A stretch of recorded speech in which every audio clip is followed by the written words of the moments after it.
A very fine morning, dear students. Today we are going to start and discuss the fourth chapter of class 7 science, and that is materials, metals, and non-metals.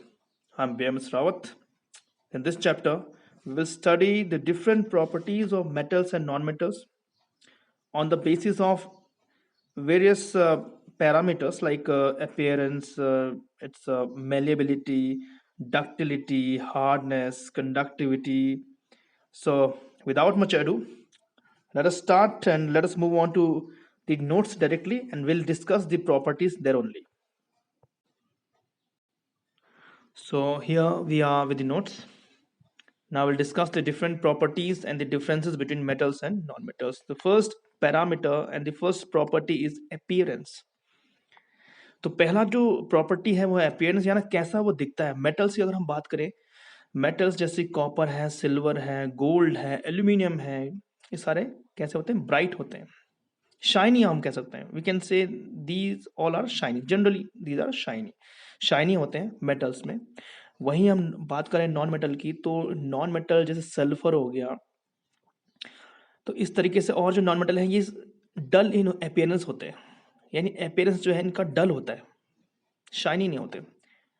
लेकिन chemistry is full of exceptions, कुछ exception भी हैं जैसे कि iodine.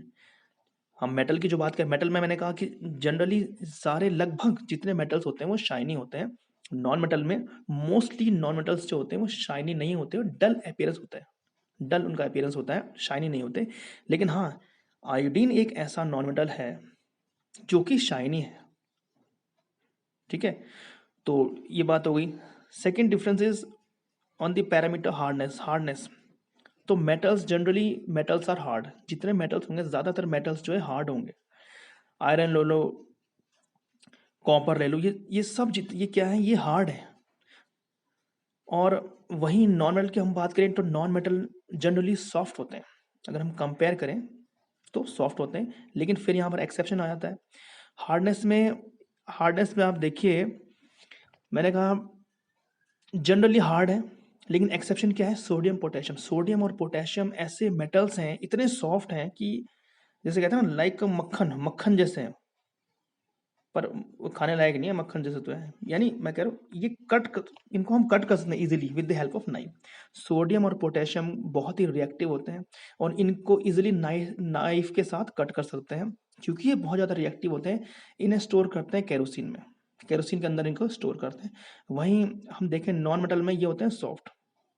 फिर एक exception और भी है, मैक्सिमम सॉफ्ट होते हैं, लेकिन एक डायमंड जो है ये कार्बन का एक फॉर्म है। कार्बन के दो फॉर्म होते हैं, ग्रेफाइट और डायमंड, इनको एलोट्रॉप्स बोलते हैं कार्बन के। डायमंड जो है बहुत वो तो हार्डेस्ट सब्सटेंस होता है। ठीक है, थर्ड डिफरेंस देखते हैं, मेलिएबिलिटी। अब देखिए ये बहुत इंपॉर्टेंट है, मेलिएबिलिटी और डक्टिलिटी। मेलिएबिलिटी मतलब होता है, मेलिएबल मतलब ये नहीं जिसमें मेल लग जाए, ऐसा नहीं है। मेलिएबल मतलब होता है कि ऐसे सब्सटेंस जिनको कि हम हैमर करें, जिनको बीट करें हैमर से, उनकी थिन शीट्स बन जाए, पतली एक लेयर बन जाए।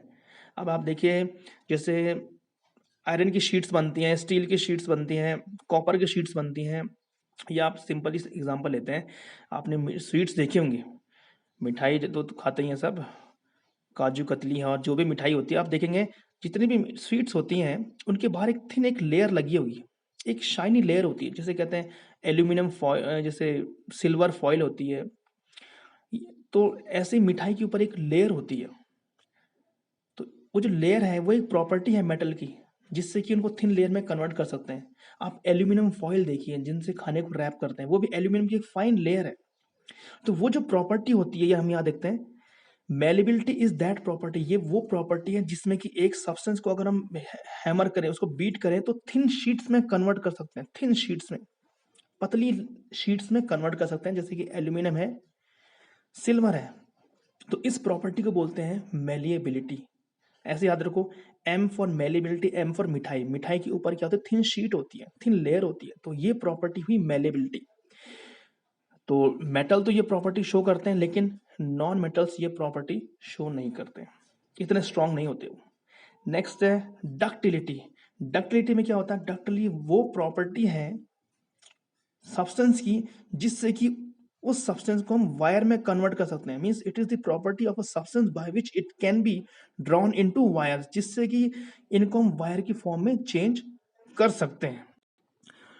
तो ये दोनों प्रॉपर्टी देख लिया हमने। मेलेबिलिटी मीन्स वो प्रॉपर्टी जिससे कि एक एलिमेंट को, एक मेटल को हम थिन शीट में कन्वर्ट कर सकते हैं, वो है मेलेबिलिटी। मेटल्स ही ये शो करते हैं, नॉन मेटल ये शो नहीं करते।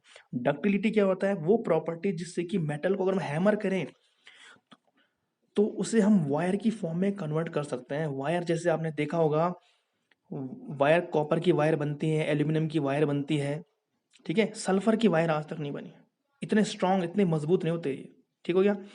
तो अब आप इसका अंदाजा इसी बात से लगाइए, इसका मेलेबिलिटी या डक्टिलिटी का अंदाजा इसी बात से लगाइए कि अगर गोल्ड हम लेते हैं, गोल्ड का अगर हम 1 ग्राम लेते हैं, 1 ग्राम गोल्ड से अगर हम अगर वायर बनाने चले हैं, 1 ग्राम गोल्ड से अगर वायर बनाने चले तो जो है ये 2 किलोमीटर लंबी ये वायर बन जाए। ये आप सोचो, 1 ग्राम गोल्ड कितना होता है? 1 ग्राम बहुत ही कम, दिखता भी नहीं, इतना छोटा।